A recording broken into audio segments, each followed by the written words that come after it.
Hello guys, আরবি take 365-র পক্ষ থেকে শুভেচ্ছা।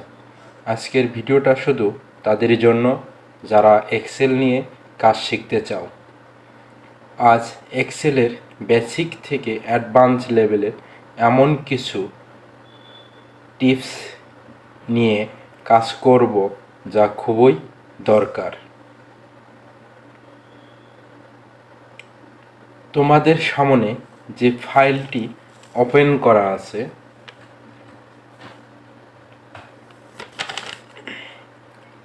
সেটি হলো এক্সেল 2016 ভার্সন।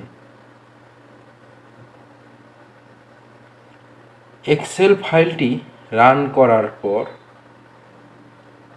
দেখতে পারছ ব্ল্যাঙ্ক ওয়ার্কবুক এবং বেশ কিছু টেমপ্লেট। তোমরা চাইলে এই টেমপ্লেটগুলো নিয়ে কাজ করতে পারো। আমি টেমপ্লেট নিয়ে কাজ করতে চাচ্ছি না, আমি ব্ল্যাঙ্ক ওয়ার্কবুক নিয়ে আজ কাজ করব।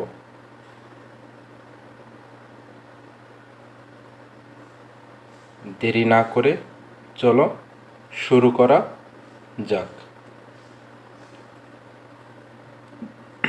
আমি ব্ল্যাঙ্ক ওয়ার্কবুকে ক্লিক করলাম।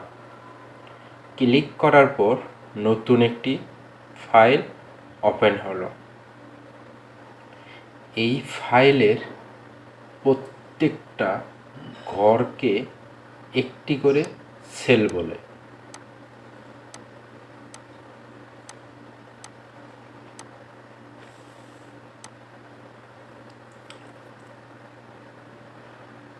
তোমরা দেখতে পাচ্ছ বাম পাশে 1 2 3 4 5 6 এই ঘরগুলাকে র ঘর বলে এবং উপরের দিকে A B C D E F G ঘরগুলোকে কলাম ঘর বলে এবং এই বড় বারটিকে ফর্মুলা বার বলা হয়। এই বারটি কেন ফর্মুলা বার বলা হয় আমরা যখন কাজ করব তখন ভালো করে বুঝতে পারবা তোমরা। ফর্মুলা বারের অপর সাইডের ঘরকে নেম বক্স বলা হয়। এই ঘরটিকে কেন নেম বক্স বলা হয় যখন আমরা কাজ করব তখন সেটা বুঝতে পারব। যেমন আমি যখন এই কলামের 6 রোর সেল বক্সে ক্লিক করছি তখন লক্ষ্য করেন নেম বক্সে H6 লেখা অটোমেটিক উঠছে। এই কারণেই আমি এর আগে বলছি নেম বক্স। দেখেন আমি যখন আবার কলাম কের রো 13 ঘরে ক্লিক করছি তখন নেম বক্সের K13 দেখাচ্ছে।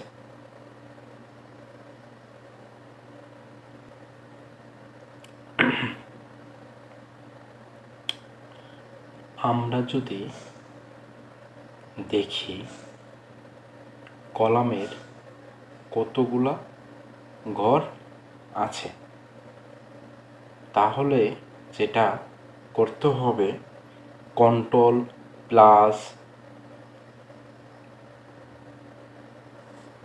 রাইট বাটন ক্লিক করলে আমরা লাস্ট কলাম দেখতে পারব। আমাদের লাস্ট কলাম হলো XFD এবং আমরা যদি রোর শেষ ঘরটি দেখতে চাই, control plus down button click করলে আমরা সর্বশেষ রোর ঘর দেখতে পারব।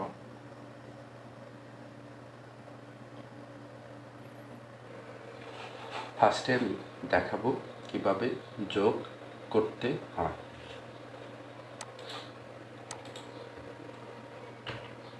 200, 400,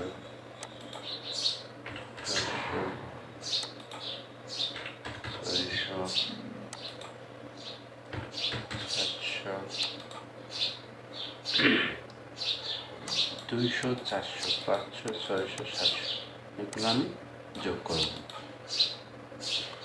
কয়েকটি অপশনে যোগ করা যায়। ফার্স্টে ইকুয়াল চিহ্ন দেব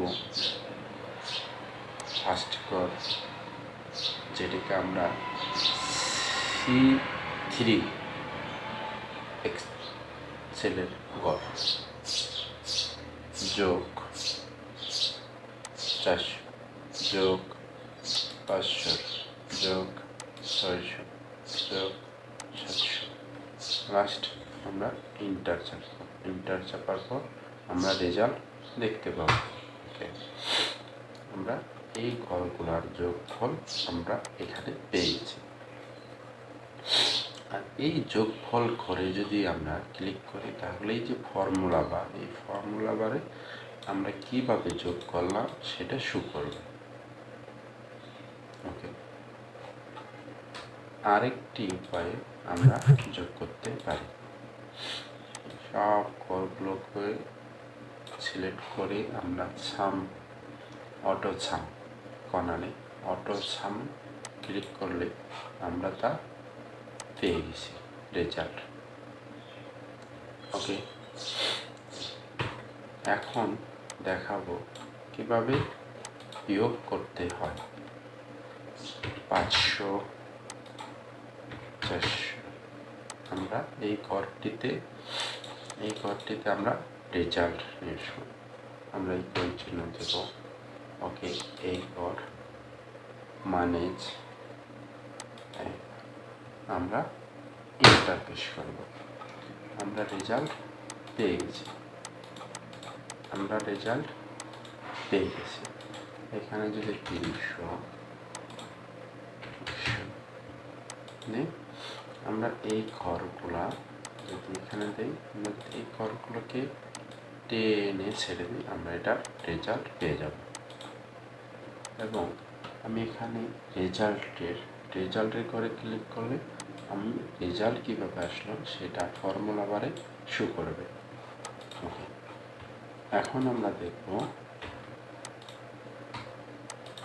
কীভাবে গুণ করতে হয়। 400, এই দুটি সংখ্যাকে আমরা গুণ করে দেখাবো। ওকে, বা তারও বেশি হতে পারে, আমরা সংখ্যাকে দেখাবো গুণ করে। এই ঘরটিতে গুণ করে দেব। ফার্স্ট আমি ইকুয়াল দেব, তবে এই ঘর গুণন চিহ্ন দেব, পরের ঘর গুণন চিহ্ন দেব, পরের ঘরে গুণন চিহ্ন দেব, পরের ঘর, তবে ইন্টারফেস করব। আমরা রেজাল্ট পেয়ে গেছি। ওকে, আপনারা চাইলে এইভাবে করতে পারেন। ওকে, এবার দেখাবো কিভাবে ভাগ করতে হয়। ওকে, 500